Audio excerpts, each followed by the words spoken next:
All right, y'all. We are going to read. If you have a Bible, I want to encourage you to get it out. And let's open to Matthew 9. We're going to start at verse 27. We're going to read through 36, okay? If you don't have a Bible, that is okay, all right? You're not shunned. It's be on the board, so you can read along there, too, okay? So if you would read with me afterwards, I'm going to say this is the word of the Lord. I invite you to respond with thanks be to God. But verse 27, Matthew chapter 9, reads, as Jesus went on from there, two blind men followed him, calling out, have mercy on us, son of David. When he had gone indoors, the blind men came to him, and he asked, do you believe that I am able to do this? Yes, Lord, they replied. Then he touched their eyes and said, according to your faith, let it be done to you. And their sight was restored. Jesus warned them sternly, see that no one knows about this, but they went out and spread the news about him all over that region. While they were going out, a man who was demon-possessed and stood and could not talk was brought to Jesus. And then the demon was driven out. The man who had been mute spoke. The crowd was amazed and said, nothing like this has ever been seen in Israel. But the Pharisees said, it is by the prince of demons that he drives out demons. That's verse 35. Jesus went through all the towns and villages, teaching in their synagogues, proclaiming the good news of the kingdom, and healing every disease and illness. When he saw the crowds, he had compassion on them, because they were harassed and helpless like sheep without a shepherd. This is the word of the Lord. All right, awesome. Have a seat. Hey, so if you don't know me, my name is Josh, serves lead pastor here. And we got a little low Sunday right now, a little post-retreat Sunday. Guess y'all had enough Jesus this weekend. No, I'm just kidding. I'm just joking. You're watching online. I know some of y'all are at home sick. You're like, dude, I'm sick right now.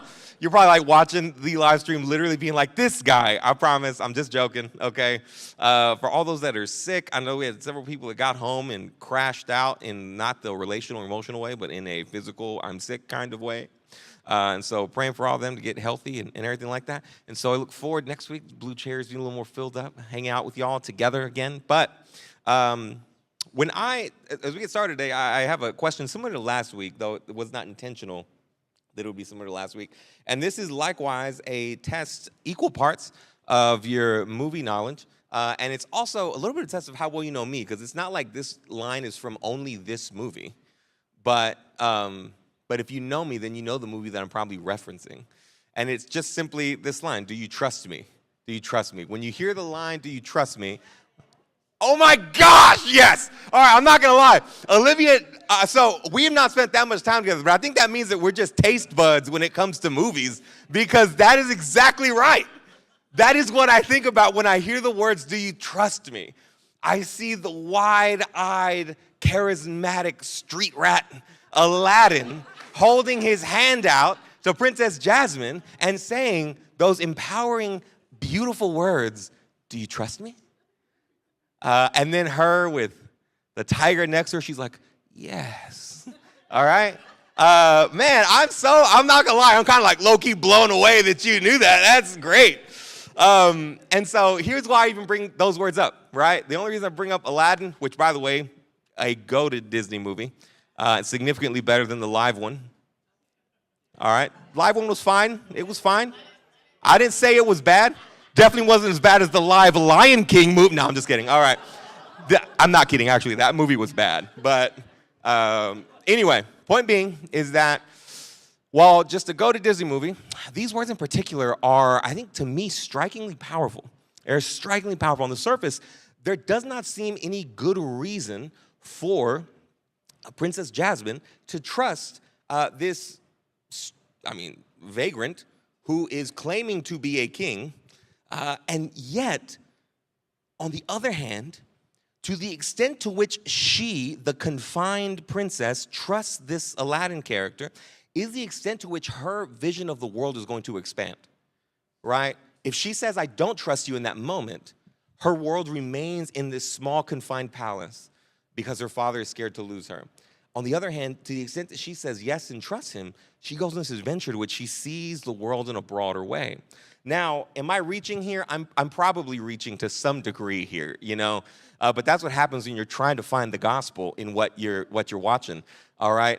If you're watching reality TV, it's going to be a little harder, admittedly. But if you know, I would encourage you, try to find Jesus in the things that you're watching, because there's a lot of beauty in what we see. Compelling stories oftentimes are beautiful echoes and reminders of the truth of the gospel. But the reason I bring this up is because something really close to this is happening in today's passage, right? We're working through the conclusion of Matthew 9, and in these words, there's a powerful question. How are you going to respond to Jesus? That is, I think, at the heart of this particular message, or this particular text. How are you going to respond to Jesus? And what does that response mean for your life? What does it mean for your life when you respond to Jesus? Here's the thing. That is at the heart of these words that we read, right? Matthew 9, 27 through 35, or 36. But in order to understand why or what they're trying to say, we have to have a little bit of context. We have to go backwards a little bit and get a bit of a backdrop. Is that okay? We're going to nerd out for it's going to be like 10 minutes, all right?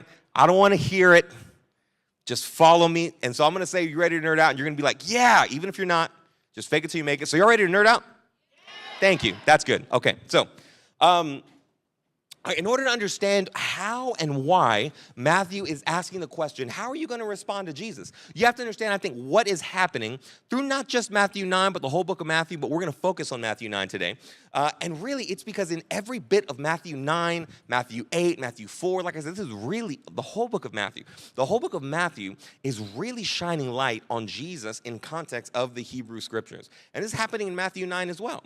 And so in Matthew 9, you have things that we talked about last week, right? Mercy, and I'd learn what this means. I prefer mercy over not sacrifice. That's from Hosea 6 and Hosea 2. And then there's the bridegroom language that we read earlier in Matthew 9, and that is a reference again to Hosea 2. There's wineskin language, and that is from Joshua 9. It's from Job 32. There's Jesus' cloak, which is an incredibly fascinating little piece of detail that can be found in Numbers 15 and Deuteronomy 22. And that kind of takes us back in the Old Testament, what that means. The girl's resurrection is likely a link to 1 Kings and 2 Kings. The sheep without a shepherd line is a direct quotation from Ezekiel 34. There's a ton that's going on here, right? And here's the thing. The reason I decided to just put this up on a slide is because we could probably go through all the little details of that, but it would probably bog down our Sunday. And here's the thing is that they wouldn't necessarily, there's things to glean from it, but it's not necessarily in and of itself going to land on you, right? If I looked at you and said, yeah, right now, off the top of my head, right, John the Baptist's story is a retelling of Samuel's story. The two high priests are the two sons, the two high priests at the time, or the two kings of the time. Jesus is David. It's like, that's happening in the Bible. But that doesn't really mean that much. What is actually powerful is at the heart of what I just said is Luke in his gospel saying, Jesus is the true David, right? He's fulfilling the line of David. That's what he's trying to get at. And similar to that, Matthew is giving us a bunch of little details here that can feel a bit like, wow, that's a lot going on here. But what does it mean? What is Matthew trying to say in all of it? And that's what we want to arrive at. And I think what Matthew is trying to say is this, is that Matthew is testifying that Jesus is fulfilling the Hebrew Scriptures and embodying Yahweh, the God of Israel, in unexpected and powerful ways. That's what Matthew wants us to see.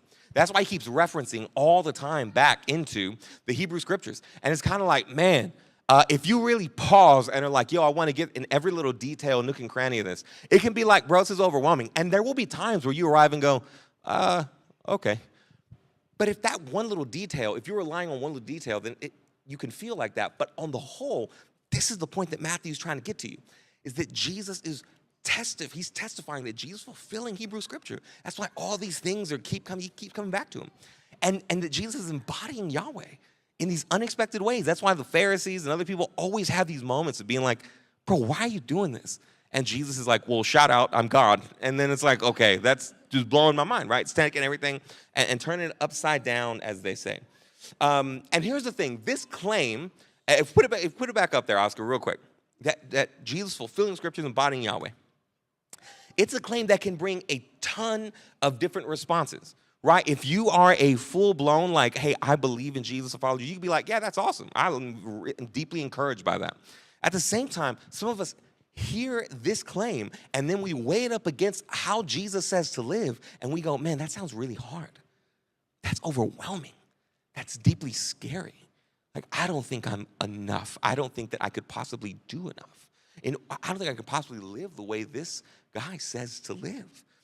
Some people think it's too challenging, but some people think it's too restrictive. So some people say, man, it feels like you have too, like, I want to live my life. I want to do me.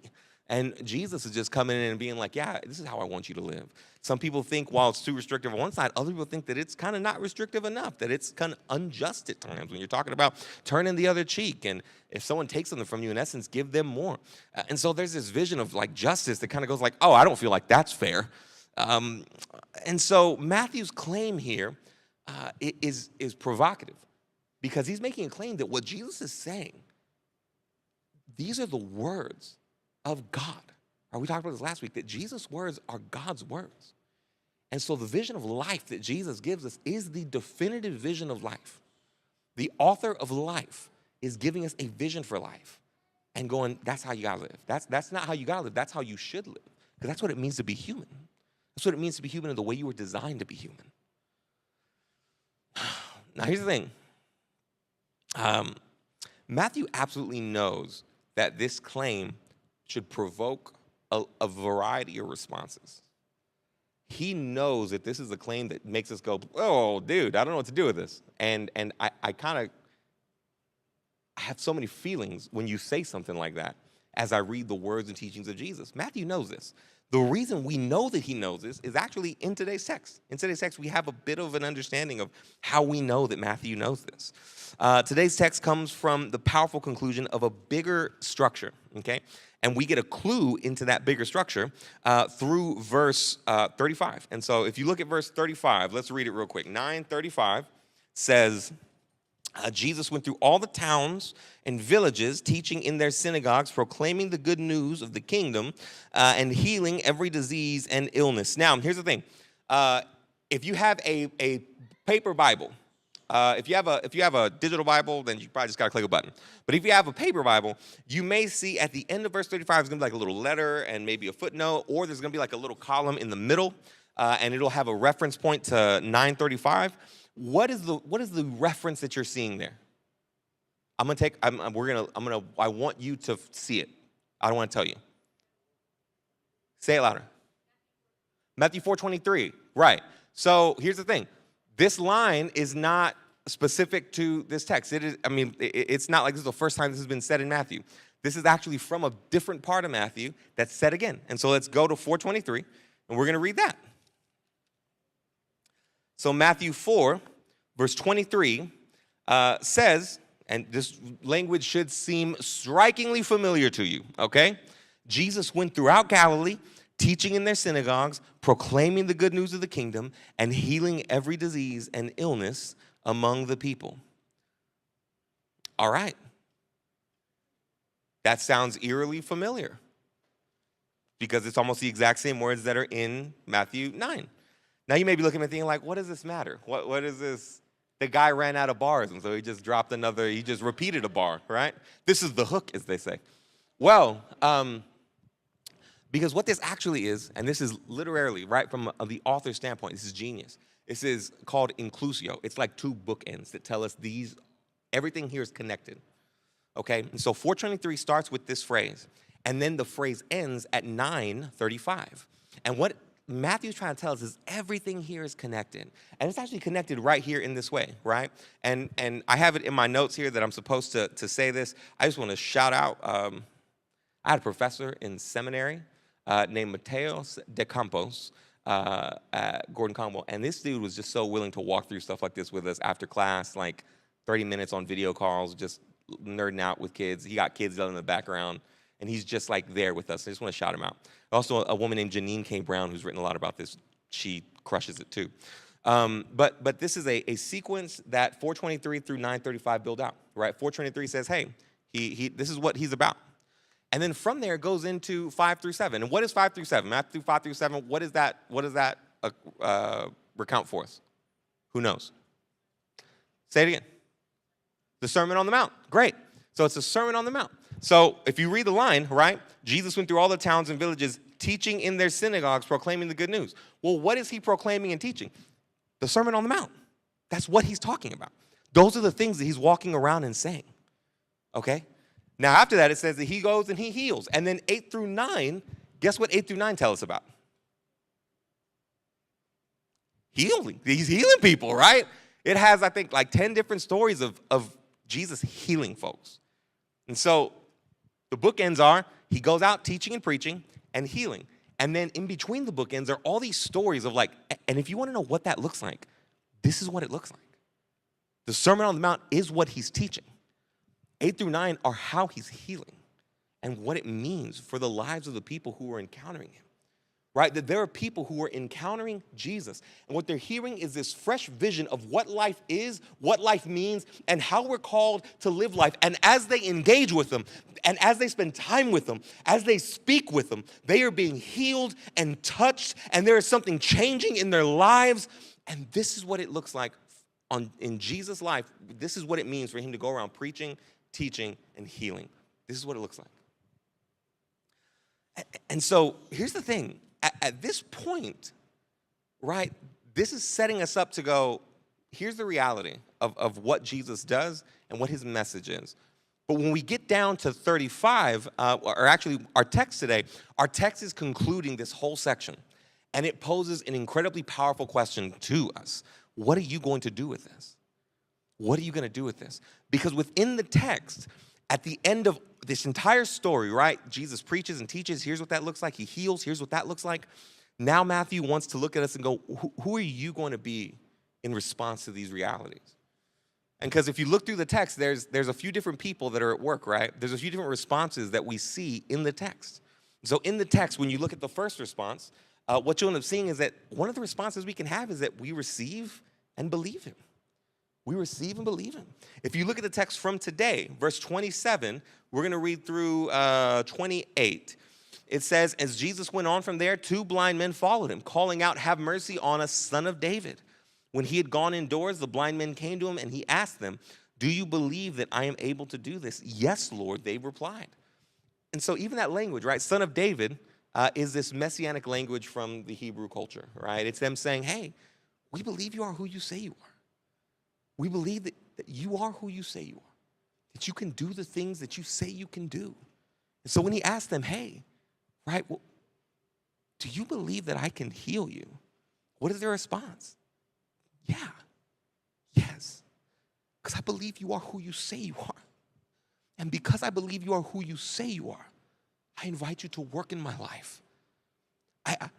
Receiving him and believing him is in essence confessing Matthew's testimony about Jesus. I believe it. It's true. And the thing is, friend, we've talked about this before. If that claim is true, then everything in life gets flipped upside down, right? Everything in life gets flipped upside down.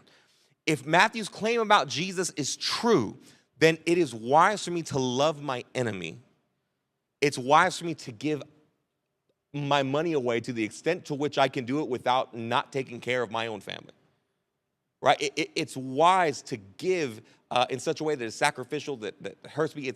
It's wise to steward my life in such a way. It's wise to be protective over my soul, my ideas, my thoughts. Everything that Jesus says, then I would look and say, hey, that's right. In essence, I'm going to invite you to define what is right and what is wrong in my own mind. I'm going to believe you. I'm going to believe that what you say about my sexuality is true. I'm going to believe that what you say about conducting myself in a professional way, that what you say about that is true. It is an incredible acceptance of a vision of life that is oftentimes at direct odds with almost everything the culture around us is telling us is right and good. And those who receive and believe Jesus say, that's wrong, this guy's right, wholesale. Now, here's the thing. What I'm not saying is that we get all that right. What I'm not saying is that because we can affirm, I think that's right, it means that, okay, now you live perfectly.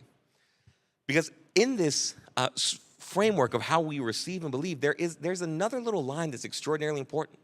Right? If you look at, this may not be on the screen, but if you have a Bible, take a look at the next verse after 28. Verse 29 says, then he touched their eyes and said, according to your faith, let it be done to you. And their sight was restored. Now, really important text here, okay? You've probably heard this before. And the thing is, what I want to be very clear about is that this is the type of text that for some of us who grew up in certain faith traditions has actually been used in a very painful way, right? And so this actually does chalk up or toss up this idea to say, hey, you know what? To receive and believe in Jesus, there is an expectation of perfection in it. And if you fail to meet that, then Jesus will either not move in your life or he will turn away from you and not answer your prayers.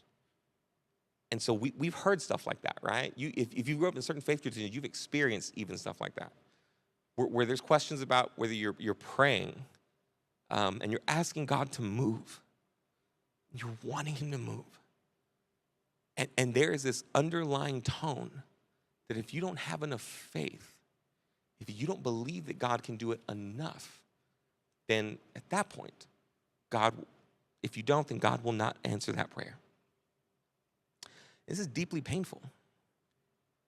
Let me be honest. I don't want to sting too bad. Some of this is still fresh for me. Some of it's still fresh for some of you. But the night my dad got into a car accident, I prayed fervently. I prayed so hard that he would be okay. And as a pastor, I was like, man, I believe you resurrected from the grave.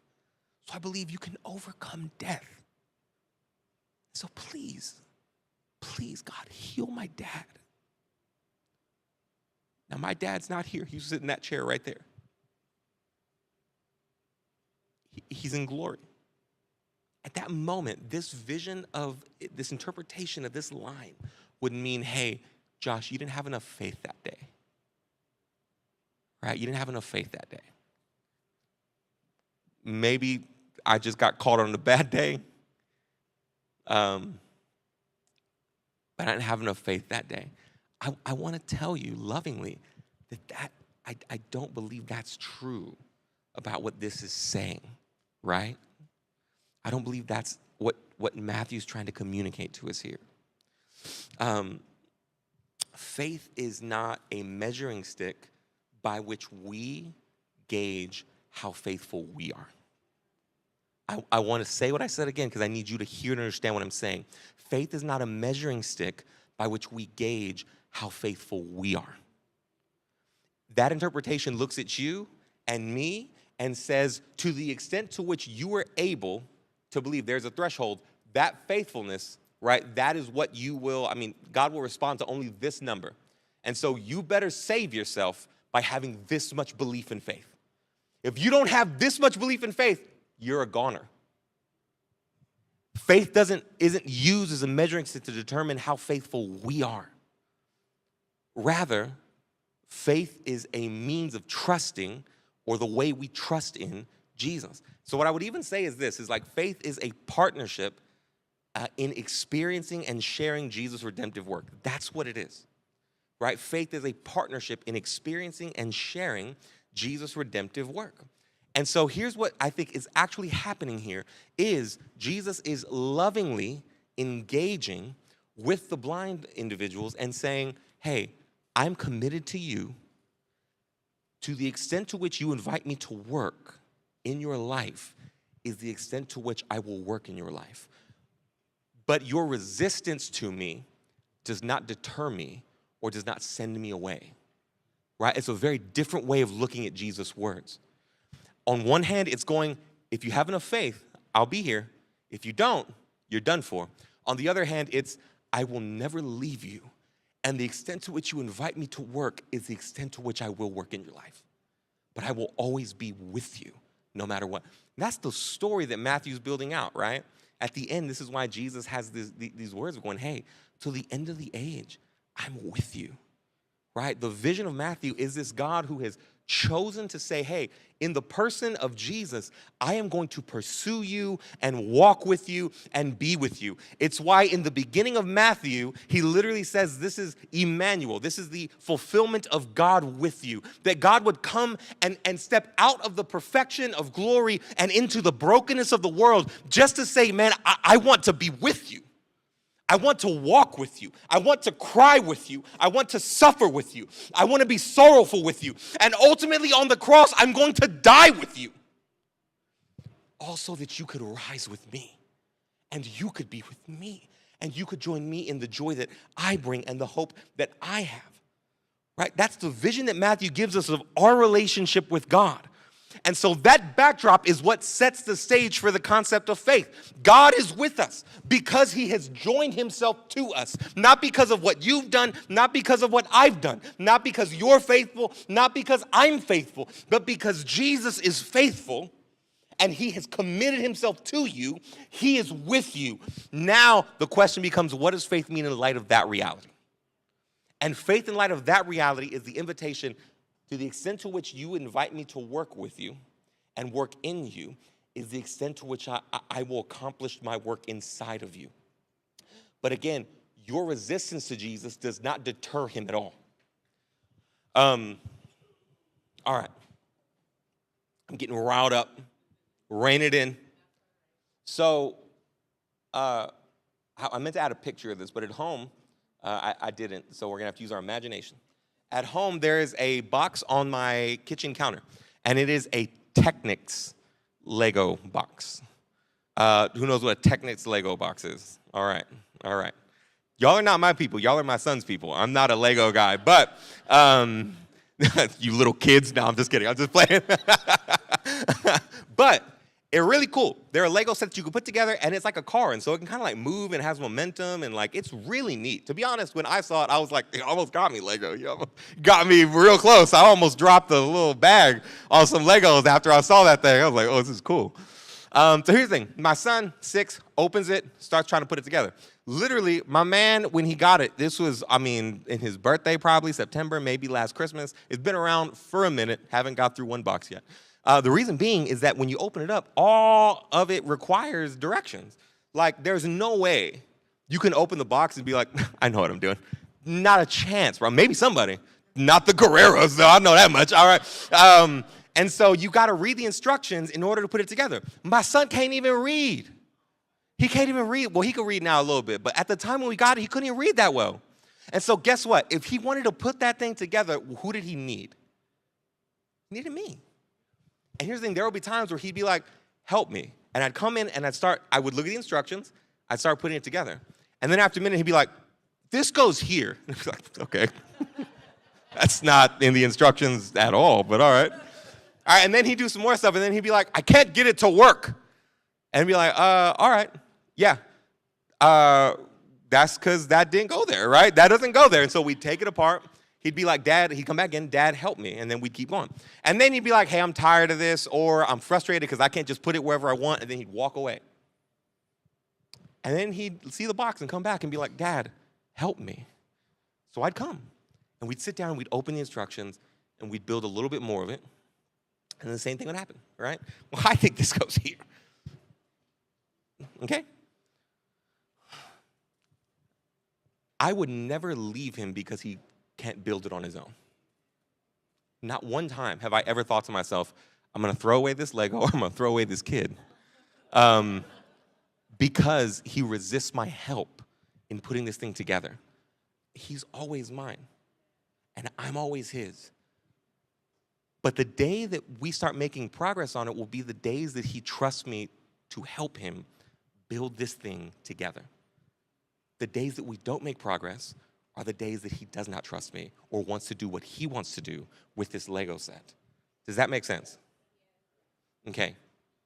That's, I think, what faith looks like for you and me in light of the fact that Jesus has committed himself to say, I'm yours, you're mine, right?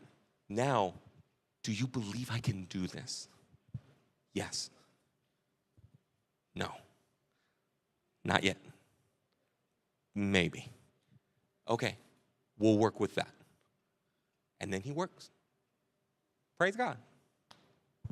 Now, that's the first one, right? It's those that receive and believe him. The second one, though, are those who are intrigued and amazed by him, right? You look at the text. After Jesus heals them, there's a bit of an uproar. It starts in verse 32. While they were going out, a man who was demon-possessed and could not talk was brought to Jesus. And when the demon was driven out, the man who had been mute spoke. The crowd was amazed and said, "Nothing like this has ever been seen in Israel." So the crowd is amazed, genuinely amazed. I was on the little chart earlier. Where am I at? Oh, I'm a little behind. On the chart earlier, I said that a lot of what's happening here between 4:23 and 9:35 happens in the presence of the crowds. Okay, and it's because Jesus is inviting us, again, he's inviting the testimony of, hey, this is what my ministry looks like, this is what my life looks like, this is what I'm about, in essence. And here's the thing, the crowds are amazed by what Jesus is doing. They're like, man, what's up with this guy, right? I ain't seen nothing like that before. And let me be honest, I think that a lot of us can relate to that, being amazed by him. At bare minimum, being intrigued by him. Intrigued by, hey, what is it that you do? I hear Christians, I see people come to faith, and sometimes I see them, their whole life gets changed, right? Like their whole world goes upside down. You meet people every once in a while, and it's like, yeah, I used to be addicted to blase. Now I'm addicted to the Bible. And it's like, okay, what happened there, right? This is interesting. And so there's an interest. What is it? Why? How? And even sometimes we can get into that like deep frame of like that deep curiosity where you start trying to figure it out. There's a movie. I like movies if you haven't noticed. There's a movie called My Cousin Vinny. And the jury is wrong. And they make this point that Vinny is like obsessively trying to figure out why something happens all the time. And so one of the characters, Ralph Macchio, the Karate Kid, he says, man, you should have seen him at my cousin's little birthday party. Magician did this. And he'd be like, oh, well, he actually has it behind his back and blase. Sometimes we can do that with Jesus, right? Like, oh, well, they actually just needed someone to encourage them because their daddy issues.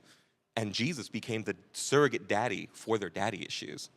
Oh, well, it must be that they found this in faith, and that happened. And then, like, it actually met this emotional and mental need, and that triggered that. But that could have actually been met by this, that, or the third, too. It's just that they happened to have Jesus in that spot, but anything could have met that need. It wasn't Jesus that did that transformation. It was that something in them needed to be fixed, and it just so happened that Jesus was the thing that did it. But it could have happened if this, that, or the third. So maybe in my life, if I'm suffering from that same issue, I can meet that same need, but not with Jesus, and then I can have the same results that someone else had, but without the Jesus part. It's like the mental gymnastics of trying to arrive at, oh yeah, I can get that too, but I don't want him with it. When in reality, it's like the fastest way from A to B here is to just recognize, like, dude, it's him. He's the one doing it. Right? So we can be intrigued and amazed, but still resistant to saying, I want to receive and believe you. Right? I want to receive him. I don't want to receive and believe you.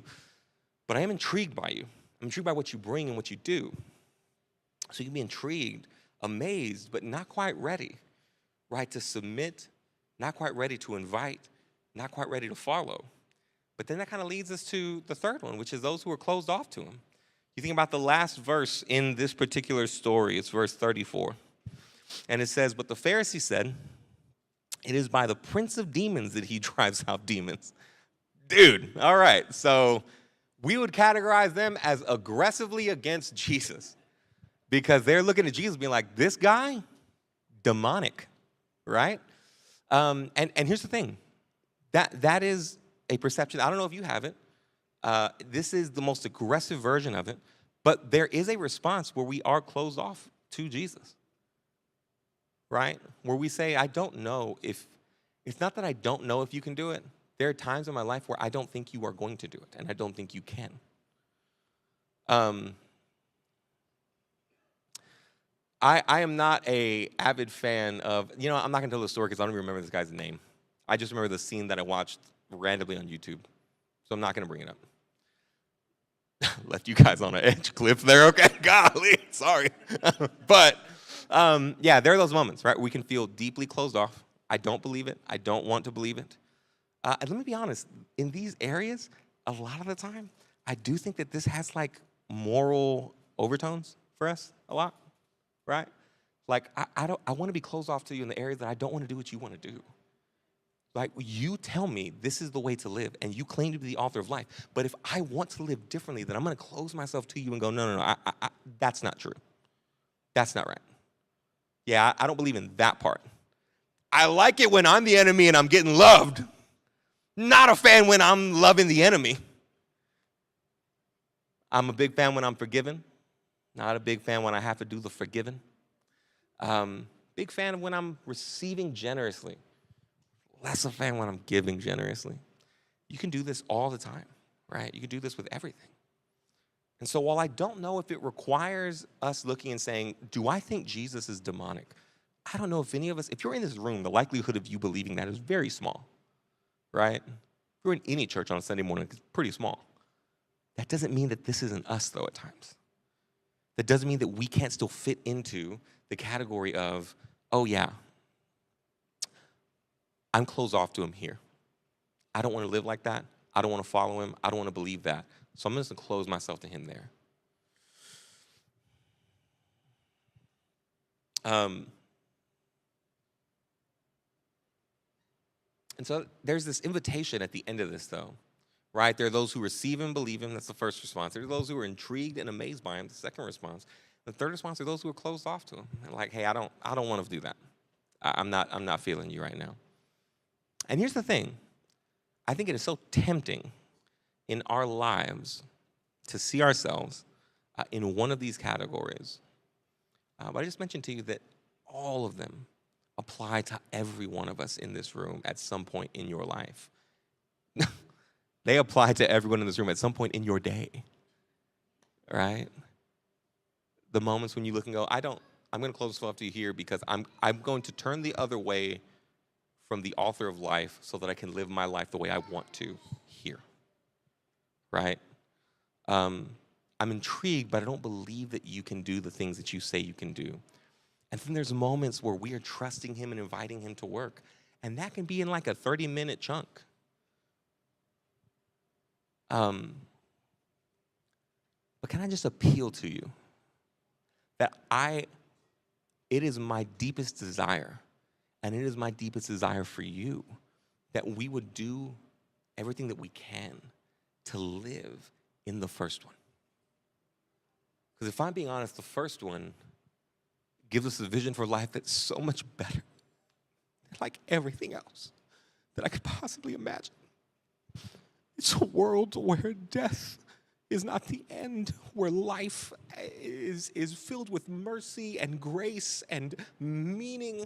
It is a world where God can take what is ugly and make it into something beautiful. It is a world that is filled with hope and has the offer of joy and is constantly pressing against the narratives of our world that tell us something is so small or that we're so small. It's a world where those who feel small are built up. It's a world where those who feel hurting are healed. It's a world that is so much better than literally everything else that could possibly say, hey, I'm the way.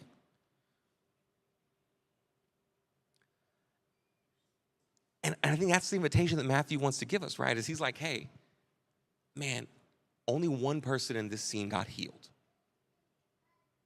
Right? Only one person in this scene got healed. There's very little hope. There's very little joy. There's very few things on offer outside of this vision where God comes to say, this is how the world should be. And I'm going to remake the world through my blood and through my resurrection. Now, how do we do this practically? Because I want to end here, because I know that, if I'm being truthful with you, what do you even do with this, right? I'm asking you a question. How do you respond to Jesus? I think that's what Matthew's asking us. How are you going to respond to Jesus? And it's a challenging question because we have to figure out, what does this look like practically? What does it look like on a day-to-day basis? And I'll add the first thing that I'd encourage you to do is like get to know yourself a little bit, because what I'm telling you should spark thoughts about your own response internally. The knowledge of how you feel and respond to Jesus doesn't come in a moment. It comes in a lifetime, right? It comes as you continuously consider, how do I genuinely respond? How do I genuinely feel about what you're saying in my life to me right now? You know, it's like asking that question on a regular basis. This is where things like prayer, meditating on God, being quiet, stopping talking long enough, putting your phone down long enough, turning off the TV long enough for big questions to hit your brain. And let me tell you, very uncomfortable space. Literal science behind how anxious silence makes us, because it prompts the most serious questions regarding like why we exist and what my life is for and what am I doing. And can I tell you something? There's scientific data right now that's coming out right now that is indicating all of the entertainment we have is resulting in more depression, less meaning, and less purpose. Not because the entertainment is bad, but because we have so much at our fingertips that we never have to be silent long enough to ask hard questions. So try some silence. Just turn everything off, be bored, and from there, find where you're not trusting him, find where you are trusting him. But then from there, I want to give you one more thing, and then I'm going to be done here. All right, I'm at 40 minutes, so this is longer than usual, and I'm sorry about that. No, I'm not. No, I'm not. I'm not. I'm not sorry about that. I'll say this, last slide. Once you are starting to analyze that in your heart, find where you can trust him and follow him there with all your heart, right? I'm not telling you that every person in here, in fact, what I'm telling you is that there's not a single person in here who can look and be like, hey, I follow Jesus and trust him in everything. My life never has doubt. My life never has insecurity. I'm always on the up, right? That's no one here. And so if you're not feeling that, look at me. Good. That's not you. It's not me. What I will tell you is if you want to practically think like, how can I do what you're saying, though? I want to be the first category. How do I be the first? You may not be able to trust him everywhere, but listen to me, find where you can. And just follow him as hard as you can, as closely as you can, as faithfully as you can. Follow him there, right? I'll be the first to admit trust takes time. And because God is faithful, he's not at all looking at you and saying you either trust me whole or you don't trust me at all. That's why the gospel commits himself to us, not us to him, right? There is a full commitment of I'm not going to leave you. Now faith looks like growing my trust in you. So find where you can trust him and follow him as hard and as faithfully and as closely as you can in those areas. Can I tell you something? When you do that, there will be a trust that builds over time. That's what discipleship looks like. It looks like figuring out. Can I tell you something? The first time, gosh darn it, so much I want to say, not enough time. Son of David, first time it's said in Matthew by anyone other than Matthew, the writer. The disciples that have followed Jesus up to this point have not believed this yet. But they're his disciples. It's the blind folks that actually see him first, that understand him first. So in your life, hear me. Being a disciple doesn't depend on you understanding everything fully and following everything to the exact T. Last week, again, it's like it's all building one message. It's crazy. Jesus is literally looking at us and going, learn what this means. I desire mercy, not sacrifice. If you remember last week, this is literally what he's talking about, right? I don't need your exact obedience. I need your trust and intimacy and loyalty to me, right? That's what we're building into. And so find the place that you can trust him and then trust him and follow him as faithful as you can there, okay? All right, I am over time, so we're going to stop here. But let's pray. Heavenly Father, thank you so much for the gift of your word. Thank you for the gift of the Son, who gives us a vision of love and life, faithfulness, of beauty, of hope, of joy, that does strike us. I know that when I read the Gospel of Matthew, there's challenging parts in it that make me recoil almost every time I open this book. When I read the Gospel of John, when I read Paul's vision for how all of this gets worked out on the day-to-day, when I read the grand narratives of redemption and relationship that are in the Old Testament, there are absolutely moments that I recoil and go, man, I don't know about that. That make me go, I don't know if I can live like that. I don't know if I can be that. I don't know if I can live up to that. And yet we have this incredible vision of your faithfulness in the person of Jesus. And your invitation to us is to respond by being open, receiving him, believing him. So Heavenly Father, help us. Spirit of God, help us to do that well. Help us to believe, to receive to the absolute highest degree that we can. Help us follow you faithfully where we can.